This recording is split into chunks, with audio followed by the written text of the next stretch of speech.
انت بتشوف مثلا ان ممكن الجمهور يقرر يكنسل ارتست معين كده، يكنسله خلاص مش هتشتغل، وفعلا يحصل يعني شركات الانتاج تقول لا انت متكنسل بقى احنا.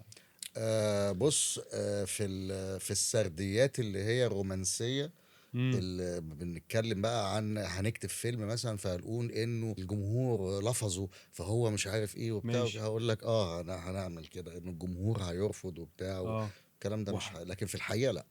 بجد في الحقيقه لا ما يخافش طبعا. من حملة كده اللي هو ما تحضروش الفيلم ما ده؟ فيش الكلام ده يا ريس، في ناس ماسكة المواضيع، امم. هي اللي بتتحكم وهي اللي بتعرف تجيب جمهور لفلان علشان كذا مين او هدول؟ تجيب. مين هنن؟ ايه ده؟ مين هنن؟ عرفنا اساميهم المؤامرة، بقى المخترع. بالله عليك. ونظرية المؤامرة بقول لك في نظرية مؤامرة في الموضوع. لا في، يعني بص اقول لك على حاجة. زمان انت كنت بتجيب مثلا مقشة بضاعة، اي بضاعة إن كانت، علشان انت سمعت من اختك او من حد من قريبك او بتاع انه المقشة دي حلوة قوي، ماشي. البتاع ده الفنجان ده ظريف جدا، يعني الماوس فورد، الماركتنج ماوس فورد. الماركتنج، وانه وورد بتتكلم اوف عن ماوس. وورد اوف الكواليتي ماوس. بتاع الورد اوف ماوس، اوكي. الكواليتي بتاعت الحاجه اللي انت هتجيبها دي حلوه، حد جربها فقال لك دي حلوه، حاجه فعلا حلوه بتاع. تمام.